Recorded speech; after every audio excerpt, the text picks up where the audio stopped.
श्री राम जय जय राम. नमस्कार. आज दिनांक 3 ऑगस्ट. आजच्या प्रवचनाचा विषय आहे भगवंताशी एकरूप झाल्यावर सर्व आनंदच आहे.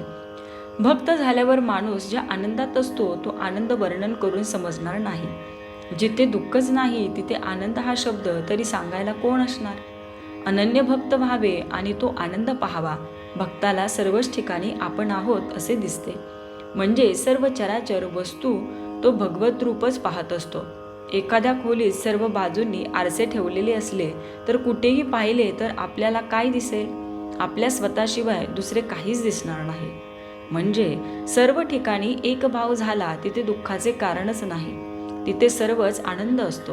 त्याप्रमाणे भक्त भगवंताशी एकरूप झाला तिथे आनंदाशिवाय दुसरे काय असणार. जे याप्रमाणे जगात वावरतात ते आपल्या आनंदात राहूनही इतर लोकांप्रमाणे वागत असतात. तुकारामांनी अशा स्थितीत राहून लोकांना सन्मार्ग दाखविला. समर्थांनीही ती स्थिती सांभाळून सर्व जगाचा व्यवहार केला आणि इतर लोकांना आपल्या पदाला नेले. आपण कधी त्या आनंदाकडे जाण्याचा मार्ग पाहिलेला नाही. म्हणून ज्यांनी तो आनंद पाहिला आहे आणि जे सदैव त्या आनंदातच राहतात त्यांच्या सांगण्याप्रमाणे वागणे हेच श्रेयस्कर आहे. म्हणजेच गुरु आज्ञेप्रमाणे वागावे. आपल्याला वाटाडा भेटला म्हणजे त्याच्यावर विश्वास ठेवून आपण चालतो. त्याप्रमाणे गुरूंच्या वचनावर विश्वास ठेवून आपण वागावे म्हणजे आपले हित होते.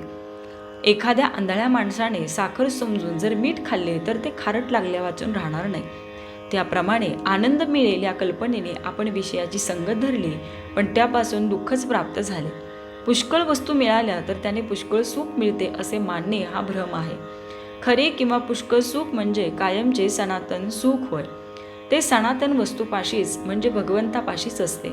भगवंताचे आपण झाल्यास सुखी होऊ. तोंड गोड करण्यासाठी जशी साखर खावी लागते तसे आनंद प्राप्त होण्यासाठी नाम घ्यावे लागते. आपण प्रपंच दुसऱ्याचाच करतो, आपला करीतच नाही. एखाद्या शेतापेक्षा कुंपणाला जास्त खर्च यावा त्याप्रमाणे आपण आपल्या मूळ स्वरूपापेक्षा आपल्या उपाधींचीच जास्त आरास करतो. आपण सर्व मिळवतो पण सर्व ठेवून जावे लागते. आपल्या फायद्याचे केले तरच आपला प्रपंच. भगवंताचे स्मरण तेवढाच आपला प्रपंच. आपण आईबापांवर, नवरा बायकोवर, मुलांवर, नातेवाईकांवर, शेजाऱ्या पाजाऱ्यांवर सुखासाठी अवलंबून राहिलो तर सुखी होणार नाही. आपले दुःख किंवा यातना जर कोणी नाहीशा करीत नाही तर मग दुसरा कोणी आपल्याला सुख देईल ही कल्पना कशी खरी ठरेल. तात्पर्य, परमात्म्याचा आनंद अखंड मिळावा, मी त्याचा व्हावे ही दृष्टी ठेवून नामस्मरण करावे. श्री राम जय जय राम.